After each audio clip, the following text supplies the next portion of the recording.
Assalamualaikum warahmatullahi wabarakatuh. Salam sejahtera dan salam Ramadan. Bismillahirrahmanirrahim. Alhamdulillahirabbil alamin wassalatu wassalamu ala asyrafil anbiya'i wal mursalin wa ala alihi wa ashabihi rasulillahi ajma'in. Yang berhormat Datuk Haji Haris bin Kasim, Setiausaha Kerajaan Negeri Selangor. Yang berhormat Datuk Salim bin Syarif alias Hamid, Penasihat Undang-Undang Negeri Selangor. Yang berhormat ahli-ahli Majlis Mesyuarat Kerajaan Negeri, ketua-ketua jabatan, wakil-wakil dan juga ketua-ketua JLC, seterusnya rakan-rakan media, tuan-tuan dan rakyat Selangor yang saya kasih sekalian. Sebentar tadi kita baru saja menyelesaikan Majlis Mesyuarat Kerajaan Negeri Selangor yang pertama untuk penggal yang ke-15 yang dikenali sebagai State Executive Council ataupun EXCO yang berlangsung dari antara jam 10 sehingga jam 11.30 pagi tadi.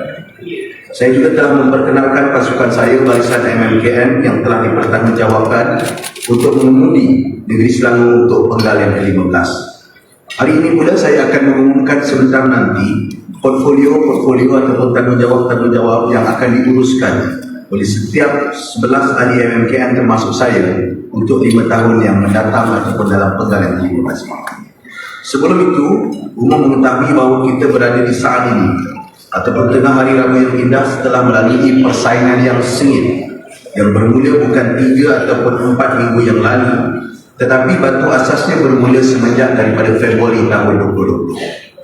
Setiap kali kerajaan baru ditubuhkan, pasca proses pengundian dan pesta demokrasi di peringkat negeri maupun persekutuan yang kita sebut sebagai pilihan raya, seluruh rakyat menyatakan keyakinan dan sokongan penuh kepada janji dan harapan yang dibawa oleh proses demokrasi.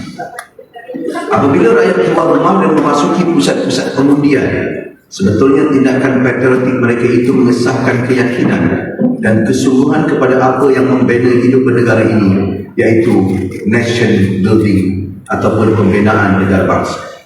Dalam hal itu, keputusan rakyat harus dihormati walau apapun keputusan yang dibuat. Pasca pilihan raya ini, saya difahamkan ada juga beberapa usaha untuk mengulangi tindakan-tindakan yang berlaku seumpama Februari 2020 yang mencipta kegalauan serta ketidaktentuan dalam sistem politik negara. Alhamdulillah, disebabkan keutuhan sistem demokrasi di Selangor serta sokongan rakyat, kita telah berjaya membentuk kerajaan negeri penggal yang ke-15. 2 hari lalu, saya dan barisan EXCO telah mengangkat sumpah sebagai tanda menjunjung amanah dan melunaskan tanggungjawab. Kita bukan angkat sumpah kepada parti ataupun faksi, tetapi kepada Allah Subhanahu wa Ta'ala, Tuhan dan negeri di hadapan Duli Yang Maha Mulia Sultan Selangor. Tanggungjawab ini mendorong kita untuk mencari ide baru, meneroka teknologi baru, memberikan kemahiran baru kepada generasi muda, kerana teknologi kemahiran akan membina dan menawarkan peluang-peluang pekerjaan baru. Dalam 5 tahun yang mendatang, dalam 5 tahun yang lalu, kita telah melalui 4 krisis yang berlaku hampir sekaligus dan belum pernah dilalui oleh mana-mana pentadbiran sebelum ini. Unprecedented series of crisis. Namun kita telah berjaya hanya kerana dengan 2 elemen, iaitu kebersamaan dan sifat kita jadi, serta resilient ataupun kecekalan yang diperkukuh selepas setiap detik rintangan yang kita lalui. Apabila dihadapi dengan cabaran, kita tidak menunduk dan mengalah, kita bangkit dan mampu mengatasi cabaran untuk berjaya. Kini kita harus menginsafkan bahawa rakyat negeri Selangor sedang bergelut dengan aspek-aspek baru seperti ekonomi yang bukan saja dirasai malah dilihat sebagai lebih adil dan saksama, terutama bagi pekerja yang masih dibayar gaji yang kurang berpatutan dan kurang padan dengan keperluan kehidupan semasa. Keresahan ini bukan perasaan yang dibuat-buat, tetapi naluri yang benar yang harus diinsafi dan juga ditangani. Kerana itu, kerana kalau tidak, akan ada pihak yang mengisi kelompongan untuk mengambil kesempatan untuk kepentingan diri mereka sahaja. Dan watak-watak ini telah mencuba untuk mengambil kesempatan dalam minggu-minggu sebelum ini dengan membahasan memecah belahkan komuniti dan masyarakat di negeri Selangor. Bagaimana demikian, saya yakin dengan keteguhan rakyat bersama dengan kita dan seperti yang telah saya umumkan pada 11 hari bulan Ogos, pentadbiran ini akan memulakan tugas dan amanah dengan segera untuk melaksanakan 5 perkara utama dalam tempoh 100 hari pentadbiran ini ditubuhkan. Dan pada hari Jumaat minggu hadapan, seluruh ISO kerajaan negeri dan pentadbiran kerajaan negeri akan melaksanakan beberapa perbincangan khusus bagi kita melunaskan 5 tawaran-tawaran yang kita akan lengkapkan dalam tempoh 100 hari di samping pelan dan rancangan menyeluruh kita bagi memastikan 5 tekad 5 tahun negeri dapat dipenuhi sepenuhnya. 5 tekad yang kita akan laksanakan dalam 100 hari itu adalah: yang pertama, menghargai wanita bekerja dengan pemberian RM1,000 kepada 5,000 wanita bagi mengurangkan kos penjagaan anak dan kosan hidup. Kedua, melaksanakan pengecualian cukai pintu untuk rumah kampung dan rumah kos rendah. Yang ketiga, RM1,000 untuk mahasiswa negeri Selangor akan terima 1,000 mahasiswa negeri Selangor akan menerima voucher buku kita Selangor yang bernilai RM200. Dan yang keempat, menaikkan allowance imam, bilal, siap dan nazir. Dan yang kelima, 500 petani, usahawan dan nelayan akan terima insentif pertanian dan perikanan kita Selangor berjumlah RM1,000. Bukan itu saja, saya mengusulkan seluruh rakyat negeri. Saya tahu anda akan menginginkan ekonomi yang lebih adil dan berpeluang agar kualiti hidup dapat diperbaiki dan dipertingkatkan. Tuan-tuan dan puan-puan yang saya kasih sekalian, penduduk di negeri Selangor juga ingin merasa selamat tinggal di negeri Selangor. Keselamatan bukan hanya dari segi security tetapi juga dari segi kepercayaan bahawa kita dihadapkan dengan kehilangan kerja atau masalah kesihatan. Kerajaan yang bersifat rahmah ataupun penyayang, Selangor penyayang, mempunyai sistem bantuan dan pemberdayaan yang memastikan mereka dapat bangkit semula dan meneruskan kehidupan tanpa mengalami krisis yang besar. Saya berpegang kepada ikhtiar untuk menjadikan Selangor sebagai negeri yang paling berjaya, bukan saja di Malaysia tetapi di rantau ini. Berjaya bukan saja dari segi ekonomi, tetapi dengan peluang pekerjaan yang bergaji tinggi. Berjaya bukan saja dari persimpangan KMK paling tinggi, tetapi menelusuri solusi kepada perubahan iklim, khususnya banjir. Berjaya bukan saja membuka wilayah ekonomi baru, tetapi juga menjadikan pentadbiran ini berpaksikan kepada rakyat. Berjaya bukan saja dengan 46 program yang kita akan teruskan, tetapi juga meningkatkannya kepada 60 program sebagaimana dalam 5 tekad. Tetapi dengan program pendidikan dan pemberdayaan generasi muda dan komuniti wanita yang diberikan kemahiran tinggi dan pergajian setimpal dengan kerja-kerja yang akan dilaksanakan. 5 tekad yang saya telah umumkan akan menjadi pegangan dan paksi, termasuk idea-idea baru untuk dilaksanakan sesuai dengan keperluan mendatang. Bagi melaksanakan ikhtiar ini, saya dengan ini memperkenalkan secara rinci tugas-tugas ahli majlis mesyuarat kerajaan negeri untuk penggang ke-15. Pertama, saya selaku Datuk Menteri Besar akan memegang 5 portfolio, iaitu pembangunan tanah dan sumber alam, keuangan dan tindakan ekonomi, pemodenan pentadbiran digitalisasi kerajaan, ketiga, yang keempat komunikasi strategik, dan yang kelima pendidikan dan pembangunan modernisasi. Yang berhormat Tuan Earl Fihan, Esko Pelaburan Perdagangan dan Mobiliti. Beliau akan bertanggungjawab dalam bidang pelaburan dan perdagangan, pembangunan IKS, wilayah ekonomi baru seperti mana dalam rancangan Selangor, mobiliti Selangor ataupun pengangkutan awam, pengurusi bersama Jawatankuasa Khas Agama Buddha Kristian Hindu Sikh Tau Negeri Selangor ataupun yang dikenali sebagai LIMAS. Waliul Jihad, Esko Pelaburan dan Perdagangan. Yang ketiga, yang berhormat Tuan Engineer Izham bin Hashim, Esko Infrastruktur dan Pertanian, akan memegang portfolio iaitu kemajuan infrastruktur dan yang ketiga pemodenan pertanian dan perladangan, termasuk penjaminan masyarakat. Yang ketiga, yang berhormat Tuan Burhan Aman Shah, Esko Perumahan dan Kebudayaan Negeri Selangor, yang akan memegang portfolio perumahan dan pembangunan bandar listadi, dan yang kedua kebudayaan adat istiadat Melayu dan warisan, yang berhormat Tuan Burhan Aman Shah. Yang keempat, yang berhormat Tuan Eng Swee Lim atau Gimai, Esko Kerajaan Tempatan dan Pelancongan Negeri Selangor. Pembangunan kerajaan tempatan dan peneliti, pelancongan, pembangunan kampung-kampung baru dan juga merupakan pengurusi bersama Dimas Tuan Eng Swee Lim daripada Sekincang.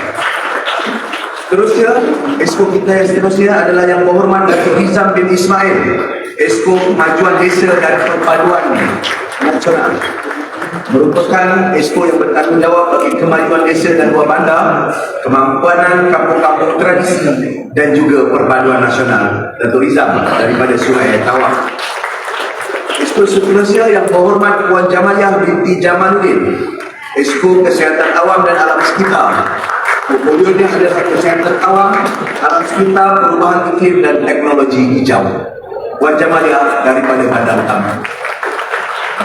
Seterusnya adalah yang berhormat Tuan Muhammad Najwan bin Halimi, Exco Belia, Sukan dan Keusahawanan, iaitu dalam hal ehwal pembangunan belia dan kemajuan sukan, pemberdayaan usahawan dan ekonomi kreatif, dan seterusnya pengurusan bencana. Seterusnya yang berhormat Tuan Papa Raibu, anak lelaki Beraman, Exco Sumber Manusia dan Pembasmian Kemiskinan, yang akan bertanggungjawab dalam hal ehwal sumber manusia, pembasmian kemiskinan, hal ehwal orang asal dan juga minoriti, dan yang terakhir selaku pengurusi bersama Dimas bersama dengan Tuan Unzihan dan juga saudara Sweden. Tuan Papa Raibu Ajun Banting ataupun ahli Dewan Negeri Banting. Seterusnya adalah yang berhormat Dr. Muhammad Fahmi bin Nah, akan bertanggungjawab dalam hal ehwal agama Islam, industri halal dan juga infrastruktur digital. Yang juga secara rasminya beliau merupakan Exco yang bertanggungjawab untuk pembudayaan sains, teknologi dan inovasi, Exco Agama Islam dan Pembudayaan Inovasi yang berhormat Tuan Fahmingah atau Dr. Fahmingah, ahli Dewan Negeri kawasan Serius. Dan yang terakhir yang berhormat Puan Anfal binti Syari, Exco Pembangunan Wanita dan Kebajikan Masyarakat, akan bertanggungjawab di 3 portfolio, iaitu pemberdayaan wanita dan keluarga, kebajikan masyarakat, dan ekonomi penjagaan ataupun yang dipanggil sebagai care ekonomi. Apa yang dimaksudkan adalah berkenaan dengan penjagaan warga emas dan juga anak-anak yang kita anggap sebagai core dan nadi kepada isu yang harus kita tangani menjelang beberapa tahun yang mendatang. Justru inilah masukan dan tanggungjawab yang kita telah kemukakan, dan saya berharap kita akan dapat melaksanakan dengan sepenuhnya urusan serta dasar-dasar yang kita akan rentangkan daripada masa ke semasa, termasuk rentangkan belanjawan pada akhir tahun ini, dan di tahun hadapan kita mula untuk membentangkan midterm review ataupun rancangan separuh penggal bagi rancangan selangor pertama, dan beberapa mengemukakan dasar-dasar baru, termasuk melaksanakan apa yang telah direncanakan dan tertera di dalam rancangan selangor pertama. Jadi, terima kasih. Kalau ada sebarang persoalan yang diinginkan. Persoalan? Tak ada. Ya.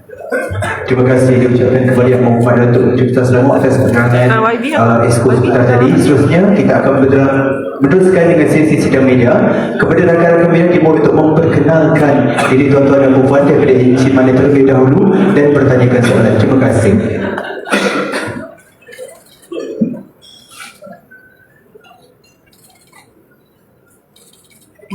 Okey, sebenarnya maklum kan?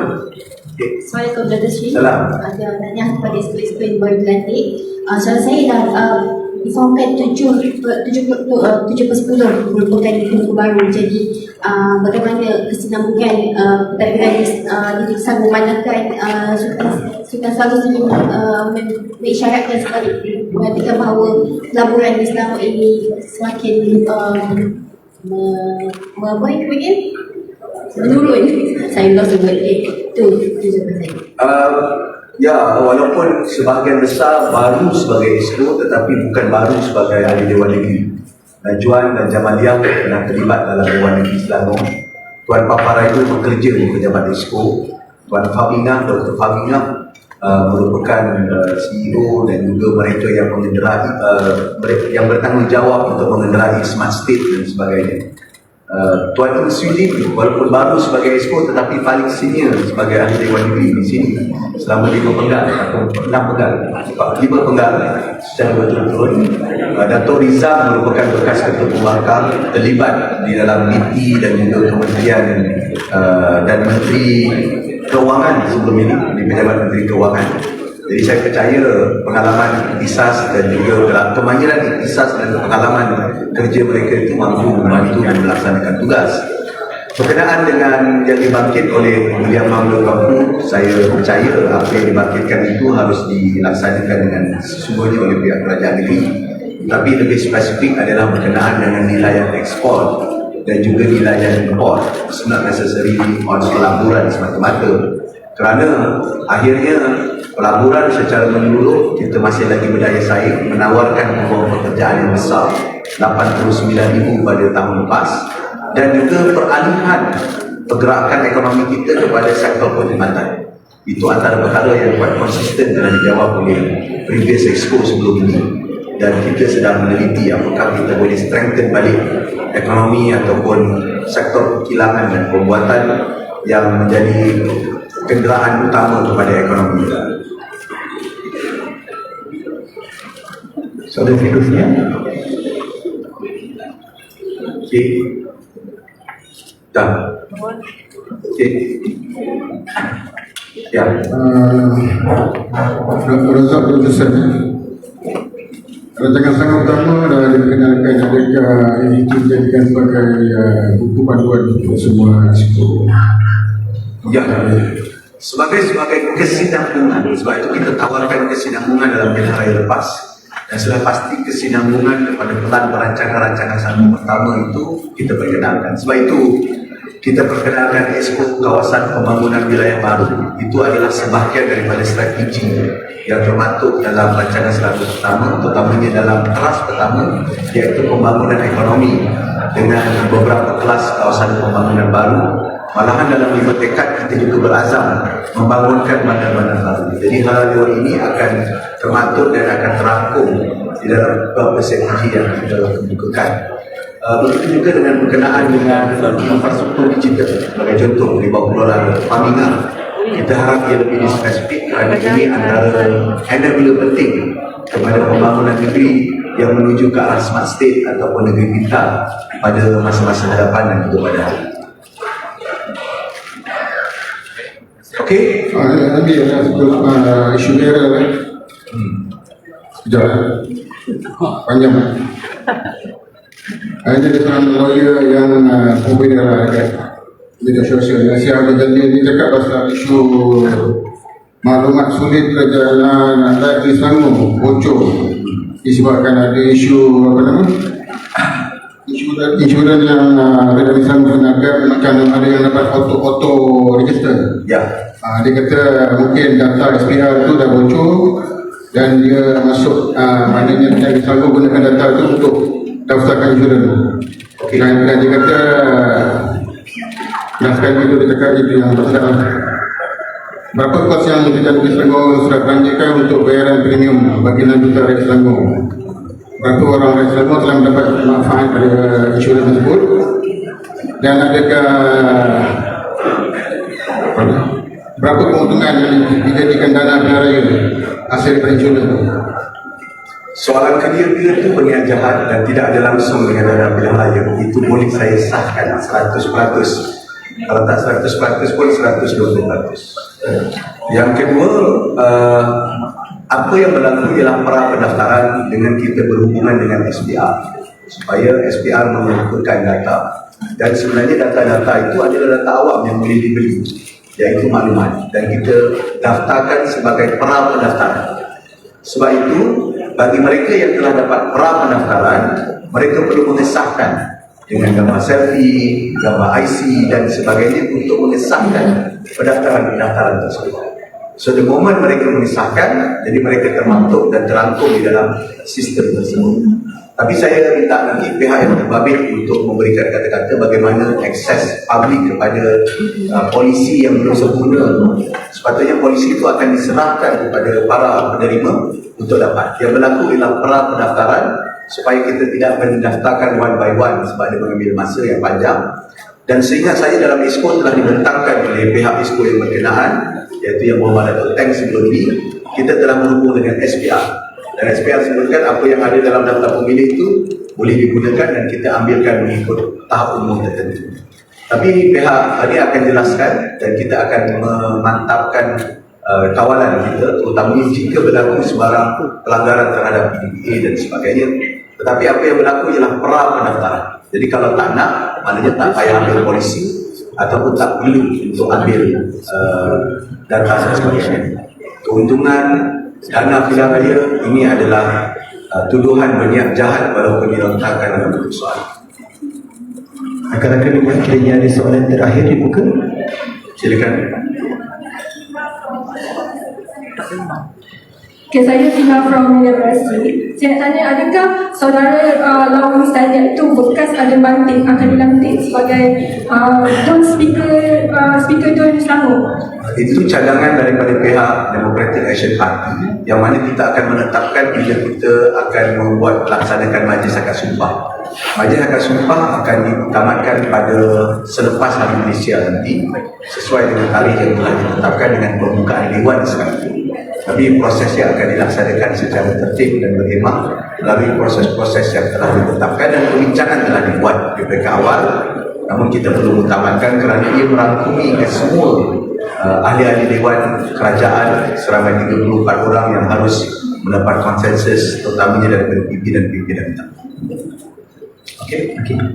Assalamualaikum Dato' Sri. Dato' Sri, saya nak bertanya dengan isu lain berkaitan dengan isu penempatan juga penduduk di Bukit Tarik Rawang. Jadi mungkin Dato' Sri ada tak di peringkat kerajaan nanti apakah penyelesaian yang dah dibuat sebenarnya isu itu pun dibangkitkan lebih setahun isu pendudukan di Bukit Tarik. Bukit Tarik sebelum MMKM dibubarkan tempoh hari kita telah membuat beberapa keputusan saya kira saya balik. Terutamanya dengan bukan Bukit Tarik, macam tu Kampung Kerandang dan ada few kawasan-kawasan lokaliti. Tetapi kerajaan negeri saya rasa telah membuat keputusan sesuai dengan apa cadangan daripada yang bawa organisasi. Pada akhir tu refer back. Saya tak ingat semua benda, tetapi saya ingat sehingga saya kita ada membuat keputusan dengan kerajaan sekarang. Baik, soalan yang terakhir. Dato' Sri, di ruang sebut Dato' Sri, untuk pencerahan sekali lagi Dato' Sri yang berkenaan dengan skill insan Dato' Sri, apa jaminan daripada kerajaan negeri sendiri untuk kepada yang mereka yang didaftarkan secara automatik? Ada yang tak tahu data mereka diambil Dato' Sri dan tiba yang saya sebutkan tadi, there's a pre-registration, pra pendaftaran. So polisi-polisi itu hanya akan termasuk selepas diserahkan dengan memenuhi beberapa kriteria, iaitu mengambil gambar selfie dengan IC masing-masing, barulah the polisi itu activate dengan sepenuhnya, activated ataupun dapat diperintah ataupun bergerak. Jadi itu isu yang sebenarnya. Tetapi kita akan mengetatkan supaya tidak membenarkan lebih ramai orang akses terhadap polisi ataupun pra-polisi yang telah ditetapkan. As far as a concern ataupun as far as a state concern, asal daripada briefing dalam SK lepas is a pre-registration. So kalau yang tak berminat tak perlu activate dan ada proses untuk activation untuk polisi-polisi mereka. Atau itu perlindungan nilainya mungkin RM2 ke RM3 per hit yang dibuat oleh pihak kerajaan. Saya kena pihak pemaju ataupun pihak pengendali akan mengeluarkan statement untuk menjelaskan dan memberikan pencerahan yang terperinci. Dan saya harapkan kalau ada sebarang isu-isu yang berkaitan dengan pelanggaran hak pribadi atau data pribadi, kita harus mengetatkan ataupun melaksanakan proses perbaikan. Okey?